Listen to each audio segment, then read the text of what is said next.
penulis, ya, ditulis di citasi di rujukannya hanya nama penulis pertama saja, family name-nya saja yang ditulis. Dengan catatan semua teman-temannya itu ditulis et al, titik, koma, ya, kemudian diikuti tahun. Et al itu bahasa Latin, et itu dan, al itu kawan-kawannya, teman-temannya gitu. Jadi dan kawan-kawan sebetulnya kalau di bahasa Indonesia kan. Ditulis italik karena bahasa Latin. Nah, tapi nanti di daftar pustaka tidak boleh ditulis brown space et al. Semua penulisnya harus ditulis family name-nya dan nickname dan middle name-nya singkatannya saja. Jadi ingat, di daftar pustaka semua penulis ditulis semua, itu etikanya. Ya, kecuali kalau penulisnya itu lebih dari 6 orang. Oke, maka ditulis, ya, maka ditulis dari nomor 1 sampai nomor 6, dan kemudian setelah nomor 6 baru et al. Gitu ya. Oke, jadi et al ini, ya, sekali lagi saya tulis di bawah nih, singkatan dari et ali. Jadi titiknya itu setelah al, bukan setelah et.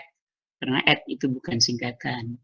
Ini artinya dan kawan-kawan, seperti juga kalau misalkan ini nomor yang berikutnya Wiradimiharja DKK, ini kan singkatan dan kawan-kawan.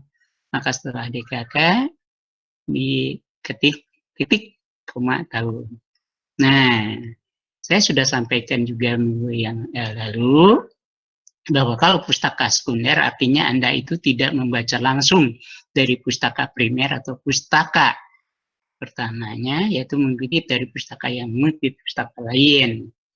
Hasil penelitian dari Webster pada tahun 2007 dalam Mahabharata dan kawan-kawan, ya, 2008 ditemukan bahwa senyawa aktif anti malaria terdiri dari, ya, yang terdapat di dalam kencur adalah golongan tetrapen. Nah, yang muncul di daftar pustaka kalau Anda membaca Mahabharatanya, meskipun merujuk ke penelitian Webster, tapi Webster diungkapkan di Mahabharata, maka yang harus muncul di daftar pustaka adalah nama Mahabharata, bukan Webster. Karena Anda tidak membaca langsung ke Webster. Tapi kalau misalkan Anda baca langsung Webster, bukan Mahabharata lagi, tapi si Websternya itu langsung pustaka aslinya, primer. Jelas ya? Nah, itu saya kira mengulang. Dan ini juga mengulang yang sudah saya sampaikan, bahwa tata cara penulisan judul gambar, judul tabel, ada aturannya. Ya, kalau judul gambar di bawah gambarnya, judul tabel di atas tabelnya. Perhatikan, gambar, ya, judul gambarnya di bawah gambar. Tabel, judul tabelnya di atas tabel. Tuh, diketik satu spasi. Perhatikan jaraknya antara gambar dengan judul gambar. Perhatikan jaraknya 2 spasi. Dan perhatikan judul tabel dan tabel juga ada jaraknya 2 spasi. Perhatikan baik-baik gambar dan judul gambar, tabel dan judul tabel harus berada di halaman yang sama. Jadi jangan sampai gambarnya di halaman 47, misal judul gambar di halaman 48. Itu nggak puguh itu. Begitu juga tabel, misal tabelnya di halaman 27, tapi judul tabelnya di 26. Maka usahakan gambar dan judul gambar, tabel dan judul tabel berada di satu halaman yang sama. Biasanya terjadi di tabel yang sungguh sangat banyak, ya, nyebrang ke halaman berikutnya. Boleh diusahakan hurufnya yang lebih kecil. Jadi tidak usah font 12. Mundur ke font 11, mungkin masih ada 2-3 baris. Mundur ke font 10, biasanya tuh ada dalam satu halaman yang sama. Jadi jangan sampai, ya, tabel itu nyebrang ke halaman berikutnya. Itulah sebabnya maka usahakan gambar atau tabel yang besar, usahakan jangan direcoki oleh narasi di bawah atau di atasnya. Ya, di atas gambar atau di bawah gambar, di atas tabel atau di bawah tabel, jangan direcoki dengan narasi. Utuh aja semuanya tuh gambar satu halaman penuh, tabel satu halaman penuh. Kecuali kalau gambar dan tabel itu kecil dan space-nya cukup, itu boleh ya di antara narasi-narasi. Oke, saya kira jelas ini, dan tentunya harus Anda perhatikan, lihat baik-baik. Ya, saya kasih contoh yang bawah. Kalau Anda punya judul gambar dengan judul gambar 21, artinya pasti gambar itu ada di bab 2 urutan pertama. Gambar 23 pasti ada di bab 2 urutan ketiga. Maka Anda punya data primer yang pasti ada di bab 4, itu milik Anda. Ya, di hasil dan pembahasan itu bab 4. Itu semua data primer milik Anda. Pasti gambarnya tuh gambar 41, gambar 42, karena ada di bab 4. Tabelnya pasti tabel 41, tabel 42, karena ada di bab 4. Nah, saya sudah sampaikan juga minggu yang lalu, bagaimana kalau gambar atau tabel itu ada di lampiran. Maka Anda nulisnya tabel L1, L singkatan lampiran. Tabel L.1, tabel L.2, itu pasti ada di lampiran. Urutan 1, 2, dan seterusnya. Begitu juga gambar. Gambar L1, gambar L2, gambar L3, pasti gambar itu ada di lampiran. Urutan pertama, 2, 3, dan selanjutnya. Dan jangan lupa bahwa gambar tabel harus tercantum di daftar gambar dan daftar tabel setelah daftar isi. Oke, dan jangan lupa sekali lagi saya ingatkan bahwa gambar atau tabel harus informatif dengan istilah yang biasa saya sampaikan. Dan jangan lupa ini berlaku untuk menulis artikel segala macam, baik itu di jurnal nasional atau internasional, judul tabel, judul gambar harus informatif, dengan kata lain self-explanatory. Perhatikan, ini dapat menerangkan dengan sendirinya apa arti gambar tersebut tanpa harus membaca isi teks keseluruhan. Self-explanatory untuk tabel artinya dapat menerangkan dengan sendirinya apa arti tabel tersebut tanpa harus membaca isi teks keseluruhan. Jadi orang yang membaca judul gambar, yang membaca judul tabel otomatis paham dan mengerti apa arti gambar, apa maksud gambar, apa maksud tabel, dan maksud dari apa yang diterangkan contohnya ini.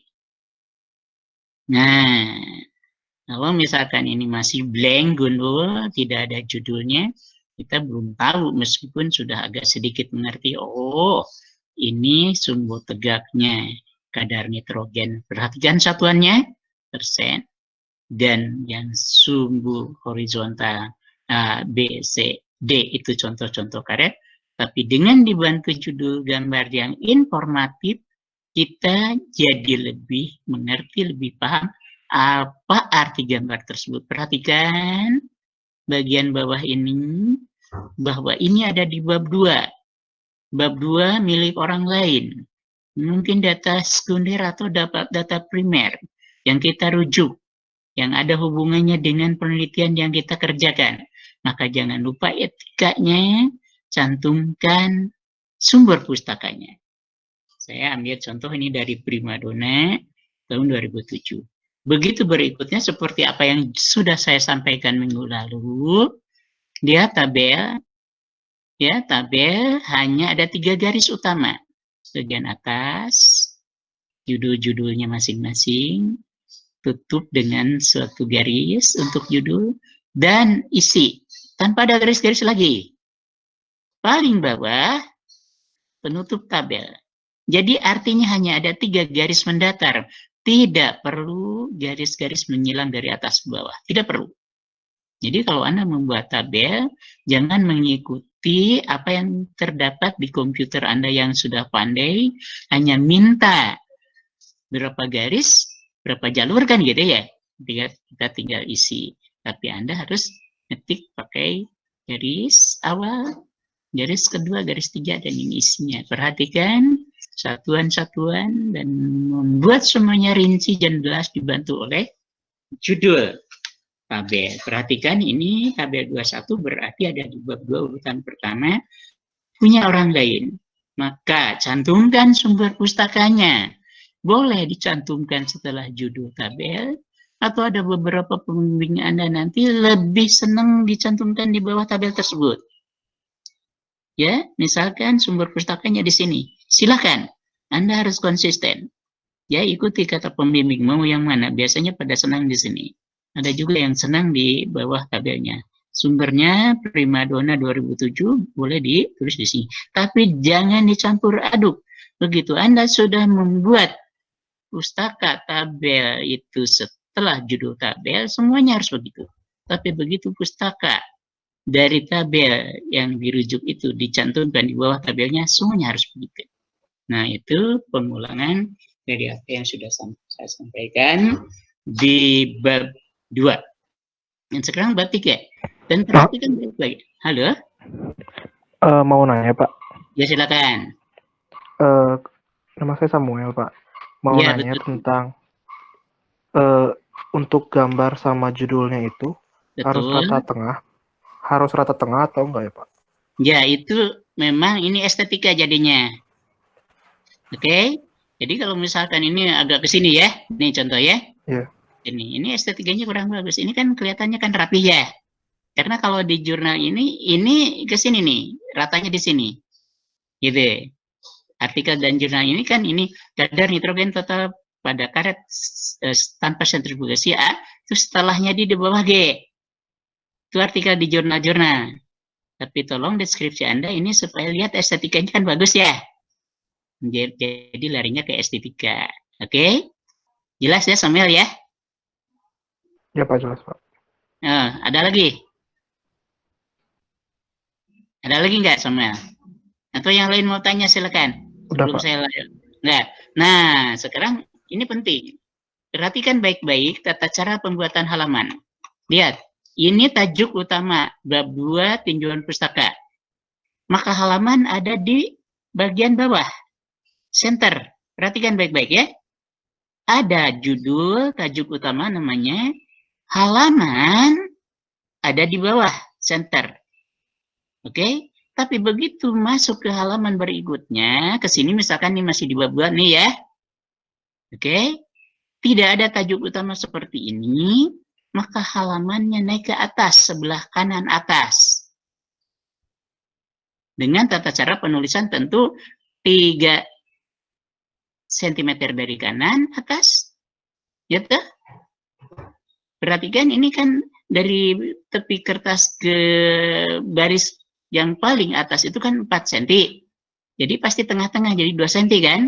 2 cm ke atas, 3 cm ke kanan. Itu halaman, jadi letaknya di sini. Ya? Oke. Oke, saya lanjut di bab 3. Begitu juga nanti kalau misalkan Anda ketemu bab 3. Bahan dan metode penelitian. Maka pasti halamannya itu di sini. Di tengah-tengah. Dan begitu nanti masuk ke halaman berikutnya, pasti naik di sini. Jadi begitu ya. Nanti masuk ke bab 4, halaman di bawah lagi. Dan halaman berikutnya setelah bab 4 yang tidak ada tajuk utama, naik ke atas. Itu aturan baku yang jangan sampai terlewatkan. Oke, nah sekarang lihat. Seperti yang sudah saya sampaikan minggu lalu, mungkin ini Anda bisa simak ya, karena masih on waktu itu internetnya ya. Saya yakin bab 4, bab 5 mungkin yang tidak bisa Anda simak karena kelihatannya jaringannya terputus nih di saya. Perhatikan baik-baik, ini bahan penelitian, ya ada bahan kimia, di bahan dan alat. Perhatikan lihat, bab 3.1, 3.1.1 antara ini 2 spasi. Tapi nanti ke 3.1 ke 3.2 ini jaraknya 4 spasi. Ini 2 spasi. Nanti ketemu 3.3 ini 4 spasi. Hati-hati. Anak bab 4 spasi ketikannya. Misal di sini ada setelah ini ya, setelah ini ada 3.3. Itu 4 spasi. Tapi 3.3.1, 3.3.2 itu 2 spasi. Jelas ya? Oke. Mulai dari sini. Ini sebetulnya minggu yang lalu sudah saya sampaikan di bulan. Jadi perhatikan bahan yang dipakai biasanya biokimia ataupun organik, ada bahan penelitian yang secara tersendiri. Tanamannya spesies apa berasal dari mana, biasanya dari Kebun Raya Bogor, atau dari Nusa Tenggara Timur, silahkan. Ini biasanya organik atau biokimia. Mendapatkan sampel-sampel mungkin bukan dari Bandung, silahkan. Rinci spesiesnya apa, diperoleh di mana, gitu lah. Bahan kimia, silakan ditulis dengan pakai huruf, jangan pakai rumus kimia, apalagi dicampur aduk. Di sini sudah asam asetat glasial, tulis HCl, H2SO4, ini merupakan inkonsisten. Jadi Anda ya harus menulis semuanya konsisten. Asam asetat glasial, ya, asam klorida, asam sulfat, ini alfabet. Nah, jadi ya Anda tulis dengan huruf alfabetis. Oke? Dan alat, perhatikan seperti yang sudah saya sampaikan minggu lalu, alat-alat ditulis yang canggih-canggih saja lah. Bisa spektrofotometer pipis, bahkan kalau nulis artikel di jurnal, ini merek apa, part number, seperti juga ini. Nanti akan saya sampaikan setelah UTS, untuk bahan UAS, artikel yang akan jadi manuskrip yang akan disampaikan ke jurnal tertentu, ini lebih rinci. Bahan kimia grade-nya apa? PA kah? Ataukah teknis? Ataukah HPLC grade? Merek apa? Merek BDH part number sekian misalkan. Nah, ya, itu harus lebih jelas kalau artikel ilmiah di jurnal. Dan disarankan di sini pun Anda lebih jelas, lebih rinci, lebih bagus. Dan begitu juga Anda misalkan nanti menggunakan alat-alat UV, SKCKT, NMR atau GCMS, silakan ya, tanpa mengabsen alat-alat yang alat gelas biasanya ada yang ngabsen Erlenmeyer 200 mili, Erlenmeyer 500 mili, nggak usah. Ini aja contohnya. Dan peralatan gelas seperti gabu ukur, Erlenmeyer, gelas ukur, dan lain-lain. Nah, jadi nggak usah lagi disampaikan sampai rinci. Mistar, kaca objek, gelas, segala macam nggak usah. Ya, jadi alat-alat utama saja dan tentu seperangkat alat-alat gelas gitu. Nah, ini yang sangat penting Anda perhatikan, karena di sini biasa terjadi kesalahan-kesalahan penulisan. Perhatikan baik-baik urutan pada saat mengurut, ya, urutan kerja, metode penelitian, ini metode. Kalau di web 1 itu metodologi. Saya sudah sampaikan bedanya dengan metode. Ini kan prosedur. Misal 321 pengambilan sampel latex. Nah, silakan dirinci. Tapi mungkin nanti Anda akan ketemu dengan penentuan kadar protein dengan metode Lowry. Nggak usah dirinci lagi prosedurnya karena Lowry udah jelas, udah umum. Dan sampaikan pustakanya dari pustaka mana. Nah, Anda mencantumkan misalkan kadar protein dengan metode kunyit atau kadar protein ditentukan dengan metode Lowry. Nggak usah lagi prosedurnya karena Lowry itu memang sudah ada di pustaka Anda rujuk. Paham ya? Kecuali kalau seperti ini. Ini kan pekerjaan yang Anda kerjakan yang harus dirinci. Latex, ya, segar, Hecbia brasiliensis, disadap dari konkret, dan seterusnya. Lihat, perhatikan. Saya sengaja memberi tanda-tanda arti dari kalimat pasif.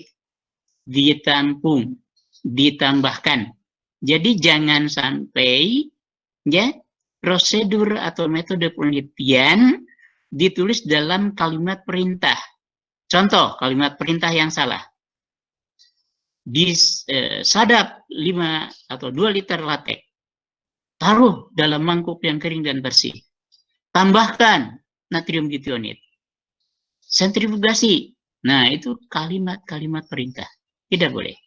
Maka wajib harus ditulis dalam bentuk kalimat pasif. Perhatikan baik-baik, kalimat pasif.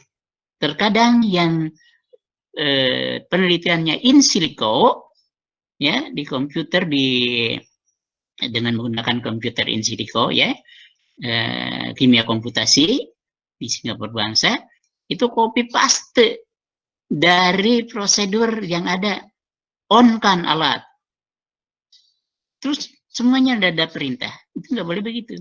Nah, Anda kalau praktikum, ya, buku petunjuk praktikum itu memang nadanya perintah. Tambahkan 5 ml air. Panaskan dalam suhu 25 derajat Celcius.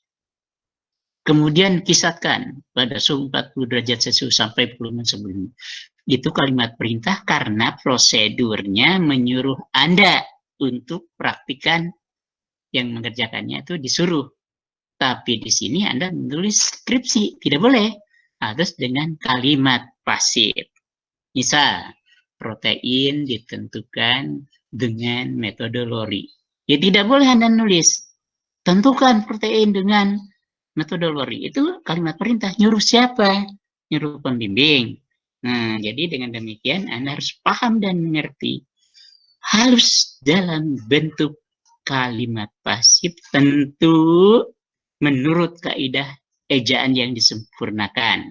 Perhatikan, ya, kalimat ejaan yang disempurnakan pasif dan ilmiah. Jangan sampai dicampur adukan dengan bahasa-bahasa sehari-hari. Contoh, ya, sampel dibiarin pada suhu 25 derajat Celcius. Nggak boleh tuh. Tidak ada istilah dibiarin. Gitu. Jadi dengan demikian perhatikan, ya, bahasa ilmiah, kalimat pasif menurut kaidah ejaan yang disebutkan. Dan tidak kalah pentingnya, setelah Anda merinci prosedur 321, kemudian 322, 323 dan selanjutnya, Anda buat resume dalam bentuk bagan alir penelitian. Ya, cukup satu bagian alir penelitian. Contoh, lihat Anda di koridor, di lantai 2, di dekat TU. Itu banyak poster yang dipasang. Itu juga menjadi kewajiban Anda untuk memasang poster sebelum sidang sarjana. Ya, jadi Anda memasang poster dan lihat bagian alir penelitian. Cukup satu. Tapi mencakup keseluruhan aspek kerja dari mulai persiapan sampel sampai mungkin ke karakterisasi atau sampai ke uji aktivitas. Jadi nggak usah tiap bagian dari narasi metode penelitian itu dibuatkan bagian alirnya masing-masing. Tolong dipahami bagian alir ini merupakan resume keseluruhan, merupakan rincian bagian dari prosedur yang sudah Anda tulis, baik dari 321, 322, dan seterusnya. Ya, jadi cukup satu. Atau mungkin kalau misalnya biasanya di organik banyak tuh bagiannya, boleh jadi 2 bagian dibagi-bagi. Jadi bagian alir itu pakai judul gambar 31, bagian alir penelitian proses isolasi dan pemurnian bla bla bla bla bla. Nah, gambar 3.2, bagian alir proses penelitian karakterisasi senyawa hasil isolasi. Gitu ya. Jadi tolong di bagian akhir bab 3 cantumkan bagian alir penelitian dan tolong perhatikan bagian alir ini, bedakan proses dan hasil proses. Contoh, latex itu awal. Kasih, ya, kotak misalnya. Tanda panah ke bawah, latex itu disentrifugasi pada kecepatan 19.000 rpm, ya, di sebelah kanan tanda panah itu. Kemudian pada suhu 0 derajat Celcius selama 45 menit. Nah, itu proses. Latek dibagaimanakan menjadi apa? Nah, hasilnya apa? Itu adalah hasil proses. Kemudian diprosesnya lagi menjadi apa? Jadi perhatikan. Dan contoh-contoh yang bagus itu bagus-bagus semua ada di poster. Nanti juga pada saat saya menerangkan poster akan saya sampaikan. Oke, jadi jelas di bagian 3 ini, pada bagian akhirnya ada bagian akhir penelitian. Nah, ini yang tidak kalah pentingnya adalah bab 4, hasil dan pembahasan ini merupakan bagian milik Anda. Kenapa? Karena Anda memaparkan, mencantumkan hasil baik itu dalam bentuk tabel ataupun gambar, dan kemudian nanti harus membahasnya. Karena bab 4 ini judulnya hasil dan pembahasan. Banyak sekali skripsi yang sudah dijilid kemudian ada di perpustakaan, tapi minim pembahasan, hanya menyampaikan hasil saja. Perhatikan baik-baik, ini adalah data primer, artinya data milik Anda sendiri yang merupakan hasil kerja penelitian Anda. Jangan direcoki oleh hasil-hasil penelitian orang lain. Hasil penelitian orang lain sudah ada, yaitu di bab 2. Oke, jelas? Adapun nanti mau diajak sebagai bantuan untuk pembahasan hasil Anda, link, ya, ada linknya. Contoh, Anda membahas hasil Anda di bab 4, mau dibandingkan dengan hasil penelitian orang lain yang ada di bab 2, ya, bisa jadi mungkin ada hubungannya dengan gambar 24. Maka Anda cantumkan di sini seperti yang tercantum di bagian di bab 2 gambar 24, hasil penelitian siapa tahun berapa menyatakan bla bla bla bla bla bla, bandingkan dengan punya Anda, ternyata Anda punya kelebihan, keunggulan karena bla bla bla bla bla bla. Ini membahas. Ini yang disebut elaborasi. Anda mengelaborasi, membahas secara rinci hasil penelitian yang Anda peroleh dibandingkan dengan hasil penelitian orang lain. Di mana keunggulan, di mana kelebihan, di mana bedanya dengan punya orang lain.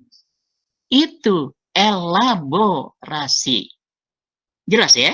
Jadi dengan demikian maka Anda pasti merinci, ya, hasil penelitian yang Anda peroleh, yang tentu pemaparannya berdasarkan urutan pemaparan yang selaras dengan yang tercantum pada bab 3 bahan dan metode. Misal, bab 3 itu metodenya yang 3, 2, 1, atau 3, 2, 2, dan seterusnya, itu urutannya bagaimana? Juga harus sinkron. Membahasnya jangan sampai, ya, di bahan dan metode dirinci prosedurnya terakhir, tapi di sini Anda bahas pertama. Itu tidak sinkron. Itu maksud saya. Jadi selaras dengan apa yang dicantumkan di bab 1. Maka pasti nanti Anda mungkin memaparkan karakterisasi dari hasil penelitian yang Anda sampaikan, kan karakternya bagaimana dari hasil isolasi dan pemurnian zat Anda. Misal, ada di bab 3 bagian berapa? Di bab 4 pun harus sinkron di bagian mana. Nah, sekali lagi, tolong perhatikan, ya, boleh jadi Anda merujuk hasil penelitian orang lain yang tercantum di bab 2, atau boleh jadi juga Anda merujuk hasil yang ada di lampiran. Apa yang ada di lampiran? Misal, kurva baku, data-data NMR, angka-angka, segala macam hasil, pengukuran spektrofotometer, pengukuran IR yang dalam bentuk data mentah itu, lempar saja ke lampiran. Ya, terutama kurva baku lempar ke lampiran. Hasil perhitungan statistik lempar ke lampiran. Tapi nanti pada saat pembahasan perlu diajak tuh yang di lampiran. Ada link dengan lampiran. Contoh seperti yang tercantum pada gambar L. Tuh, L itu pasti di lampiran. 4 atau tabel L11 ya, bla bla bla bla bla bla, bahas hasil perhitungan berdasarkan statistik yang terdapat dalam lampiran L berapa? Bahas. Itu link dengan lampiran. Link dengan bab 2 dengan hasil penelitian orang lain yang senada, yang relevan dengan penelitian Anda untuk membandingkan di mana beda, di mana keunggulan penelitian Anda. Jelas. Jadi jangan sampai banyak yang terjadi, Anda bisa lihat di perpustakaan, hasil skripsi punya kakak-kakak kelas yang masih mungkin salah, mencantumkan data atau hasil penelitian orang lain dalam bentuk gambar ataupun tabel di bab 4. Itu tidak bisa demikian. Karena tabel punya orang lain, gambar punya orang lain, sudah ada tempatnya di bab 2. Nah, karena bisa jadi Anda pun memaparkan dalam bentuk tabel, ya, dan tentu dalam bentuk gambar yang sudah tentu dilengkapi dengan judul gambar dan judul tabel.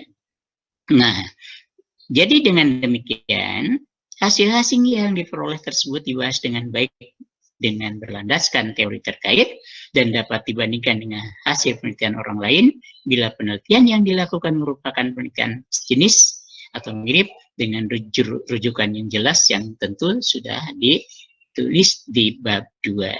Nah, strategi untuk pembahasan, ada pembimbing yang senang membahas satu persatu tiap bagian subbab yang ada yang senang hanya dibahas sekilas tiap subbab yang ada, tapi ada resume keseluruhan secara terintegrasi di bagian ujung hasil dan pembahasan.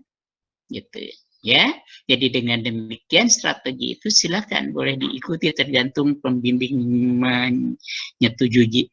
menyetujuinya bagaimana. Saya memang lebih senang membahas secara sekilas bagian per bagian, tapi nanti secara terintegrasi dicantumkan sebagai resume pembahasan yang dielaborasi dengan lengkap sebelum kesimpulan dan saran. Oke? Itu strateginya nih bagaimana. Gitu. Jadi dengan demikian, ya, Anda pasti punya gambar yang tidak perlu mencantumkan sumber citasinya dari mana karena gambar ini milik Anda. Tabel ini milik Anda. Meskipun tadi mirip dengan gambar 21 dan tabel 21 di bab 2, bahas dan elaborasi apa keunggulan penelitian yang Anda peroleh yang mungkin sebetulnya senada dengan penelitian yang dicantumkan di bab 2 tersebut. Oke? Nah, jadi dengan demikian, bab 4 selesai saya sampaikan untuk kelengkapan apa yang sudah saya sampaikan. Lalu terakhir, bab 5, kesimpulan dan saran. Perhatikan baik-baik bahwa kesimpulan itu harus merupakan kristalisasi hasil interpretasi resume dari pembahasan atas hasil pengamatan atau analisis yang dilakukan dalam bentuk pernyataan ringkas. Jadi tidak membahas lagi. Bahas tuntas di bab 4. Resumenya dalam bentuk poin-poin di sini. Ya, bisa dalam bentuk narasi atau poin-poin tergantung identifikasi masalahnya. Kalau identifikasi masalahnya berupa narasi satu kalimat utuh, maka pasti kesimpulannya juga membentuk narasi. Tapi kalau poin-poin tertentu, misal, ya, identifikasi masalah 1, 2, 3 sudah saya sampaikan kan minggu lalu. Maka tujuan penelitiannya pun harus laras. 1, 2, 3 harus 3. Identifikasi masalah 3, tujuan penelitiannya juga pasti 3, dan pasti kesimpulannya juga 3. Kesimpulan 1, 2, Tiga, kesimpulan itu harus menjawab identifikasi masalah yang pertama, identifikasi masalah yang kedua, dan identifikasi masalah yang ketiga. Jadi, kesimpulan yang diperoleh itu harus laras, sinkron dengan identifikasi masalahnya. Identifikasi masalah ada 4, tujuan penelitiannya pun ada 4. Dan pasti kesimpulannya pun ada 4. Oke? Jadi dalam hal ini, kesimpulan merupakan hasil penelitian yang harus dapat menjawab seluruh permasalahan atau identifikasi masalahnya yang dijadikan sebagai batasan pokok persoalan yang diteliti. Nah, jadi dengan demikian, sudah terjawab semua identifikasi masalah dalam bentuk kesimpulan, dan pasti ada sesuatu yang mungkin perlu dilakukan lebih lanjut, maka muncul dalam bentuk saran. Jadi saran itu adalah tindak lanjut.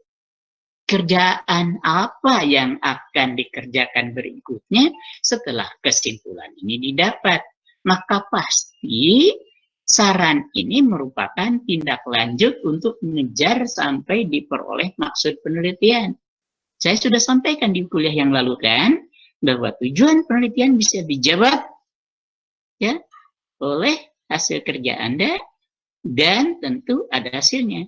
Tapi maksud penelitian belum tentu bisa dijawab oleh nanti studi Anda di S2, bahkan mungkin meskipun dilanjut di S3, atau mungkin nanti postdoc, belum tentu bisa menjawab dan mewujudkan maksud penelitian. Contoh yang sangat gamblang dari maksud penelitian, misal, memperoleh senyawa aktif anti malaria dari cocor bebek yang bisa diaplikasikan di masyarakat, memiliki nilai ekonomis, dan bisa meningkatkan devisa negara. Tuh, maksud jauh ke depan. Padahal tujuan penelitiannya hanya isolasi, karakterisasi dari senyawa aktif anti malaria dari cocor bebek. Tujuan penelitian, tapi maksud penelitian menjauh ke depan. Ya, memperoleh senyawa aktif anti malaria dari cocor bebek itu sudah dijawab di tujuan penelitian kan, yang memiliki nilai guna ya, bermanfaat untuk masyarakat, ya tentu bisa menyembuhkan penyakit malaria kan, ya, memiliki nilai ekonomis, meningkatkan devisa negara. Tuh, ini kan perlu nanti ya penelitian lebih lanjut. Perlu melakukan suatu studi atau kajian in vitro, in vivo, yaitu mekanisme kerjanya bagaimana, dan kemudian dibuat obat kerjasama hilirisasi dengan perusahaan obat, gitu. Nah, gitu. Uji praklinis terhadap binatang, uji klinis terhadap manusia, baru dibuat obat, kemudian dipasarkan, diproduksi, dan disebarluaskan untuk masyarakat. Jauh ke depan itu maksud. Itulah sebabnya maka saran itu, apa tindak lanjut berikutnya? Yang mau dikerjakan setelahnya itu apa? Boleh jadi saran itu buat Anda sendiri, atau buat orang lain yang mau melanjutkan pekerjaan Anda. Untuk Anda sendiri mungkin bermanfaat untuk studi S2. Apa yang harus dilakukan? Maka tentu boleh jadi penelitian Anda kurang begitu sempurna, perlu perbaikan metode, sampaikan metodenya tapi harus rinci, jelas. Ini merupakan suatu rekomendasi supaya hasil analisisnya lebih bagus dari apa yang Anda sudah peroleh. Mungkin perlu perbaikan metode atau melengkapi. Contoh, karakterisasinya yang belum Anda kerjakan dengan HPLC. Maksud terbalik bisa dikerjakan. Atau BM-nya belum ditentukan. Rekomendasikan. Perlu dianalisis dengan GCMS. Tegas, konkret, realistik. Jangan sampai merupakan suatu teka-teki. Contoh, perlu dilakukan penelitian lebih lanjut untuk supaya bisa mendapatkan hasil yang lebih bagus. Apa itu? Saran apa itu? Gak jelas itu.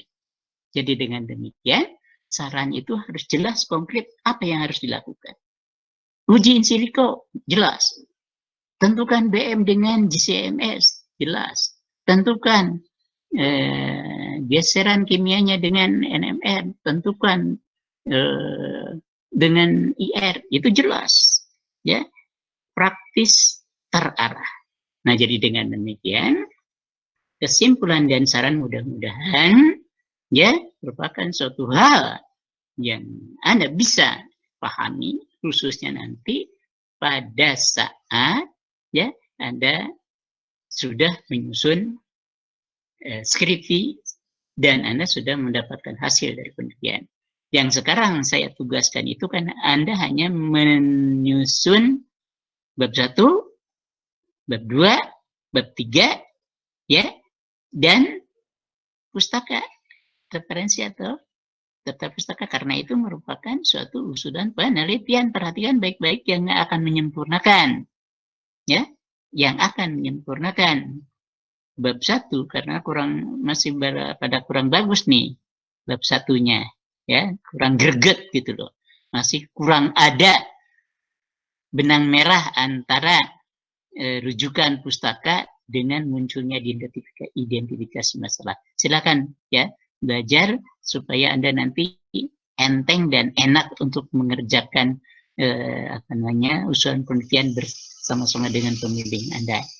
Ya, meskipun ini tentatif karena Anda kan belum punya judul dan belum TA, tapi ini merupakan suatu pembelajaran untuk bisa Anda lebih memahami bagaimana tata cara membuat usulan penelitian untuk skripsi Anda. Nah, ini sudah selesai daftar pustaka, balik lagi apa yang sudah saya sampaikan ini Anda sudah bisa simak minggu yang lalu.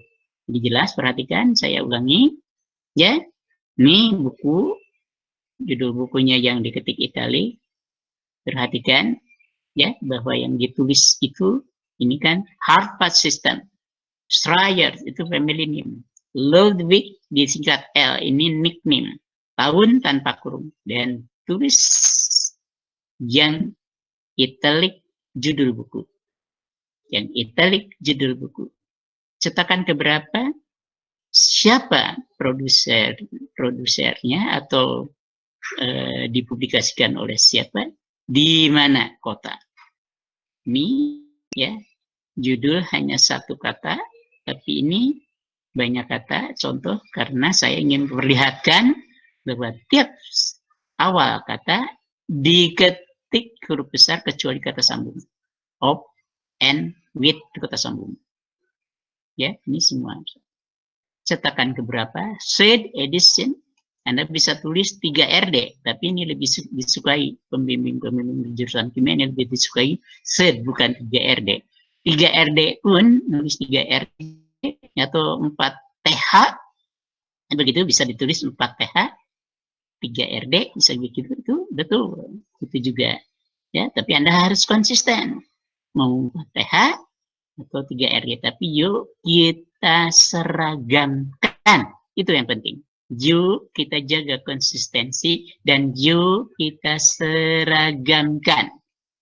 Nah, ya kan? Penerbit kota. Ini majalah, perhatikan baik-baik, yang diketik italik itu nama majalahnya. Ini mengulang seperti apa yang sudah saya sampaikan. Ini kalau berasal dari tesis atau disertasi. Sedangkan dari buku yang diterjemahkan, Leninger itu tahun 82. Diterjemahkan oleh Ibu Meggy Tenawijaya, orang IPB di Bogor, tahun 88. Begini cara nulisnya. Dan artikel yang diedit dalam buku, perhatikan ada 2 nama. Nama pertama pemilik artikel, nama yang kedua Makobi dan Harta itu editor yang nulis buku, yang nyusun buku. Jadi perhatikan, siapa pemilik Group Decision and Social Change adalah Levin. Buku ini siapa yang nulis? Makobi dan Hartley. Dan Levin menulis Group Decision di buku yang dieditori oleh Makobi dan Hartley. Perhatikan baik-baik. Mana yang harus diitalikan nulisnya? Reading and Social Psychology, ini sekali lagi kurang S, adalah judul bukunya, maka wajib ditulis italik. Gitu? Edisi apa? Penerbitnya kota. Ini proceeding ya, yang mencantumkan seminar-seminar tertentu. Siapa yang seminarnya ada di proceeding, Anda nulisnya gini. Tapi Anda tidak dari proceedingnya belum terbit biasanya. tapi langsung dari makalah yang mungkin Anda dapatkan pada saat Anda hadir. Pada saat presentasi boleh itu dijadikan rujukan dan begini nulisnya. Sedangkan yang terakhir dari internet, perhatikan sekali lagi saya ulangi apa yang sudah saya sampaikan minggu lalu, ya, bahwa jangan dari Wikipedia. Kenapa? Karena Wikipedia terkadang siapa yang nulis, judulnya apa, tidak jelas. Hanya lamannya saja yang terkadang minggu sekarang muncul, minggu depan hilang. Tapi kalau ini sudah fix, penulisnya jelas, tahun berapa, apa judulnya, dan lamannya jelas. Dan biasanya ada yang senang juga kapan mengaksesnya. Boleh ditambahkan. Diakses hari apa. Ya, tanggal berapa. Boleh, ini tambahan. Tidak pun tidak apa-apa. Nah, jadi dengan demikian, selesai sudah bahan yang akan diujikan nanti hari Kamis. Perhatikan baik-baik. Karena waktu terbatas. Ya, waktu terbatas sesuai dengan jadwal kuliah. 7.30 sampai jam 9. Jadi 1,5 jam. Perhatikan baik-baik karena setelah itu stop, tutup. Itu kita akan dengan Google Classroom. Stop dan Anda sudah tidak bisa mengerjakan lagi. Silakan kemudian di-upload. Dan saya langsung nanti bisa nilai hasil. Jadi nilai yang diperoleh dari saya itu adalah dari PR, dari tugas, dan dari UTS. Nanti pas Sapli masuk dulu, ya. Terus nanti saya juga masuk 2 kali, yaitu penerangan mengenai poster, penerangan mengenai tata cara membuat artikel ini dalam bentuk manuskrip, gitu. Dan tentu ini merupakan bahan untuk UAS sama-sama dengan bahan yang dari Sapri. Oke, nah sebelum saya tutup, ada pertanyaan, saya kira ini mudah dan gampang dihafalnya. Dan perhatikan baik-baik sekali lagi apa yang tadi saya sampaikan, penekanan-penekanan di mana, terutama cara citasi, metode penelitian dalam bentuk kalimat pasif, dan bagaimana tata cara menyusun masing-masing bab. Utamanya sekali, tolong diperhatikan, saya menginginkan Anda memahami jelas apa yang tercantum pada bab 1, khususnya nanti perbaikan untuk tugas Anda, yang terutama sekali bab 1-nya masih belum begitu bagus, ya, di mana latar belakangnya kurang bagus, ada benang merah dengan identifikasi masalahnya. Oke, silakan, ada yang bertanya nggak? Atau cukup jelas? Pak mau nanya. Ya, silakan. Kalau misalnya tugasnya berarti revisi yang bab 1, Pak. Kalau yang bab 2, bab 3-nya enggak? Kalau mau, mah enggak. Saya beri kesempatan untuk supaya nilai Anda nambah gitu loh. Oh, ya. Nah, ya. Jadi saya akan menilainya itu dari hasil revisian. Kalau dikira Anda misalkan masih belum, enggak. Ini yang dapat poinnya udah 80 menjadi 100, enggak.